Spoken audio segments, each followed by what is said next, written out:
म्हणजे महावीर जयंती असेल, हनुमान जयंती असेल, आंबेडकर जयंती असेल, या सणावारी मुंबईचे हाल झाले होते.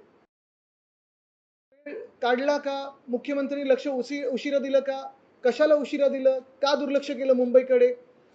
हा एक वेगळा मोठा प्रश्न आहेच आणि कदाचित त्याचं उत्तर मुख्यमंत्री स्वतः देऊ शकतात किंवा देतील सुद्धा नाही.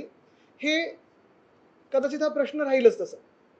पण एक महत्त्वाचं की ह्या आठवड्यामध्ये आपण पाहिलं असेल, ठिकठिकाणी जे स्थानिक आमचे विभाग होते, प्रत्येक वॉर्ड ऑफिसवर आम्ही मोर्चा काढण्याचा प्रयत्न केला.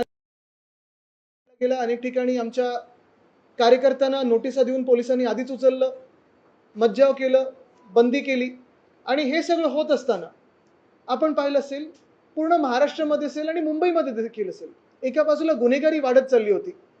पण या सरकारने पोलिसांचं पूर्णपणे लक्ष हे शिवसेना उद्धव बाळासाहेब ठाकरे पक्षाच्या कार्यकर्त्यांवर, ज्यांनी जनतेच्या हितासाठी जनतेचे प्रश्न घेऊन, पाण्याचे प्रश्न घेऊन वॉर्ड ऑफिसवर जाब विचारायला मोर्चा काढला होता. असो, अनेक ठिकाणी हा मोर्चा काढला गेला. स्थानिक नागरिकांनी देखील याच्यात मोठा सहभाग घेतला होता. या पुढच्या आठवड्यात देखील जिथे जिथे अजून व्हायचेत मोर्चे तिथे आम्ही काढणारच आणि ज्यांना जाब विचारायचा तो आम्ही विचारणारच. कारण ह्या आधी कधीही अशी परिस्थिती एप्रिलमध्ये उद्भवली नव्हती, मार्चमध्ये उद्भवली नव्हती. आणि झालं असं की ह्या सगळ्या गोंधळामुळे स्लम सोसायटीजना वाटायला लागले की हायराईज बिल्डिंग आमचं पाणी घेतात, हायराईज न वाटतं चाळ सोसायटी आमचं पाणी घेतात आणि सामाजिक वाद जो कधी मुंबईच्या रहिवाशांमध्ये नव्हता हा वाढायला लागलेला.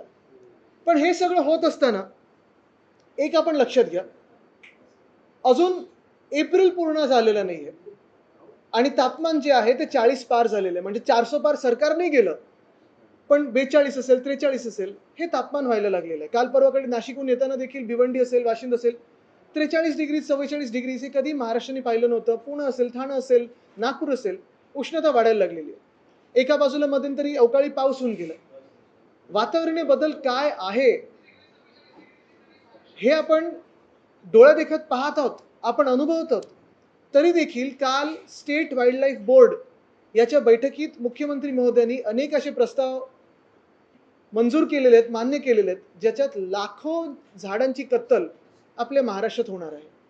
कदाचित पर्यावरणाचा विषय घेतल्यानंतर आपल्या काही लोकांना कंटाळा येईल, काही चॅनल्स बंद करतील, काही चॅनल्स दाखवतील, पण मी एवढ्यासाठी तुम्हाला सांगतोय कारण इतर वेळी ज्या आपण गोष्टी दाखवत असतो, मग कधी शेतात अवकाळी पाऊस असेल, गारपीट असेल, कधी शहरांमध्ये होणारी उष्णता असेल, हीट स्ट्रोकनी लोक जाणारी असतील किंवा अजून काही दुष्परिणाम होणारे असतील, हे सगळे एकाच कारणामुळे होते, ते म्हणजे क्लायमेट चेंज, वातावरणीय बदल, पर्यावरण. आणि कालच्या स्टेट वाईल्ड लाईफ बोर्डच्या बैठकीत अनेक असे प्रस्ताव आणले ज्याच्यात फटाफट झाडांची कत्तल आता होणार आहे.